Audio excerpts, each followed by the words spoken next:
नमस्कार. श्री स्वामी समर्थ. सन 2023मध्ये दिनांक 29 सप्टेंबर 2023 पासून पितृपक्ष सुरू होत आहे. पितृपंधरवडा सुरू होत आहे. तो 14 ऑक्टोबर 2023 पर्यंत आहे. पितृपक्षामध्ये आपण आपल्या स्वर्गस्थ पितरांची सेवा करण्यासाठी हा अत्यंत उत्तम असा मार्ग असतो. पितृपंधरवड्यामध्ये, पितृपक्षामध्ये प्रत्येकाने आपल्या घरातील स्वर्गीय व्यक्तींच्या स्मरणार्थ काही ना काहीतरी श्राद्ध, पूजन, तर्पण, दान काहीतरी करायचं असतं.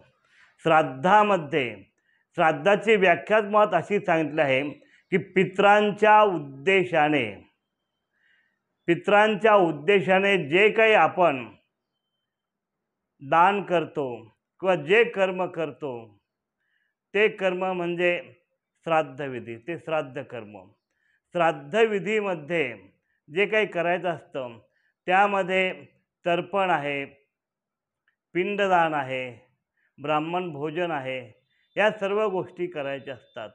पण या श्राद्धामध्ये अनेक लोकांना अनेक प्रकारच्या शंका निर्माण होतात.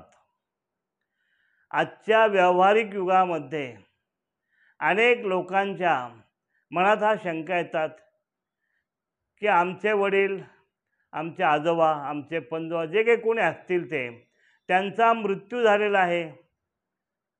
मृत्यू झाल्यानंतर आम्ही ब्राह्मणाला दान दिल्यानंतर किंवा आम्ही केलेलं कर्म त्यांना मिळतं कशावरनं? जर त्यांना ते मिळतच नसेल ते का करायचं? हा एक अनेक लोकांना प्रश्न पडतो. पण ज्याप्रमाणे आपण बँकेमध्ये पैसे भरतो, नंतर बँकेतनं पैसे काढतो, आपण बँकेमध्ये पैसे भरताना जर आपण 500च्या नोटा भरल्या असतील तर ATMला पैसे काढताना आपल्याला 100च्या नोटा मिळतात, काही वेळेस 50च्या मिळतात किंवा वेगळ्या चलनामध्ये आपल्याला त्या मिळतात. परंतु त्याचं मूल्य जेवढं आहे तेवढं आपल्याला ते मिळतात. हे जसं आहे तसं पितरांच्या उद्देशाने जे काही कर्म आपण श्रद्धेने करतो त्याचा निश्चितच उपयोग होतो. आपले पित्र ज्या ठिकाणी ज्या लोकात असतात त्यांना त्याचा उपयोग निश्चितच होतो. म्हणजेच श्राद्ध कर्म करत असताना आपण ज्यावेळेस पितरांच्या उद्देशाने ब्राह्मणाला जेवण देतो किंवा आपण उपवास करू म्हणून जो सांगतो त्याला भोजन देतो, त्यावेळेस आपल्या पितरांना ते अन्न मिळतं. कसं मिळतं? आपले पित्र जर सात्विक रूपात जर असतील तर त्यांना ते अन्न सात्विक रूपाने मिळतं. आपले पित्र जर त्या ठिकाणी मांसाहारी किंवा हिंस्र प्राणीवर झाले असतील तर त्यांना ते जे अन्न आहे त्यांना त्या स्वरूपामध्ये ते मिळतं. त्यामुळे त्याच्यात ते रूपांतरित होतं, पण त्यांना ते निश्चितच मिळतं आणि त्यांचे आशीर्वाद आपल्याला मिळतात. त्यामुळे श्राद्ध कर्म कधीही वाया जात नाही. आता श्राद्ध कर्म करण्यामध्ये अनेकांच्या मनात अशा शंका असतात की श्राद्ध जर करायचं आहे तर श्राद्धाला आम्हाला ब्राह्मणच मिळत नाही, श्राद्ध सांगणारे ब्राह्मण मिळत नाही, श्राद्धात जेवायला भोजनाला ब्राह्मण मिळत नाहीत. ही एक पळवाट झाली असं म्हणता येईल. ज्याला श्रद्धेने करायचं असेल तो श्राद्ध कर्म कसंही करू शकतो. श्राद्ध कर्म करत असताना श्राद्धाच्यासाठी चांगले ब्राह्मण सांगितले पाहिजेत.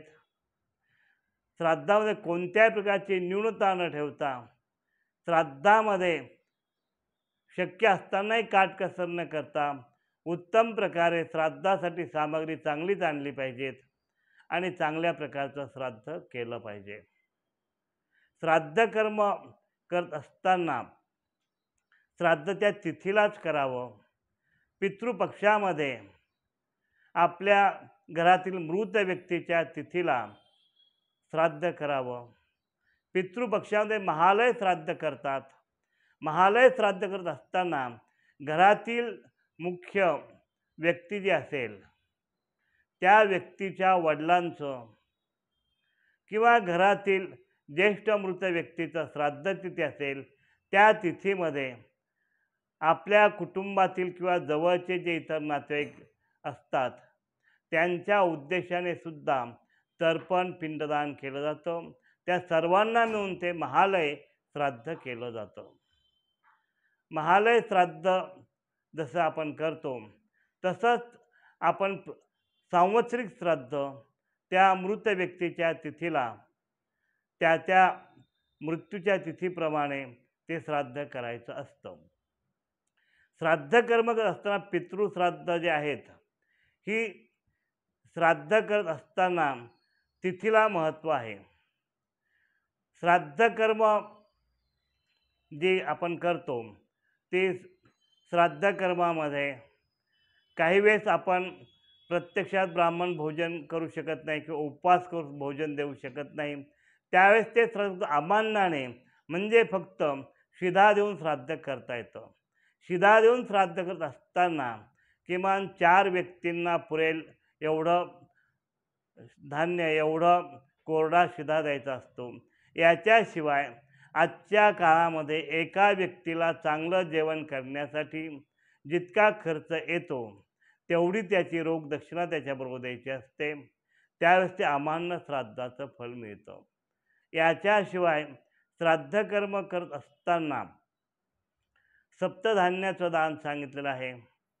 गुरुजींना ब्राह्मणाला सप्तधान्य द्यावं. ते सुद्धा साधारणतः किमान आपण प्रत्येकी पावशेर अर्धा किलो अशा वजनामध्ये आपल्या शक्तीनुसार पण चांगल्या दर्जाचं द्यायचं असतं. श्राद्ध कर्मामध्ये जी काही प्रश्न विचारले जातात त्या प्रश्नांमध्ये महत्त्वाची काही प्रश्न असे आहेत. काही लोक मला सांगतात, गुरुजी आम्ही 3 भाऊ आहोत, मी मधला भाऊ आहे, थोरल्याकडे श्राद्ध होतं, मला काय करायची गरज आहे किंवा धाकटा करेल. काही लोक म्हणतात वडील थोरल्याकडे राहत होते, वडिलांचा सगळं त्याला सांगितलेलं आहे, त्या वडील भाऊ श्राद्ध करेल, मला काय करण्याची गरज आहे. धाकट्याकडे आई होती, आईचं श्राद्ध तो करेल, मला काहीच करण्याची गरज नाही असं मधल्या भावाला अनेक वेळा वाटतं. पण ते सुद्धा चुकीचं आहे.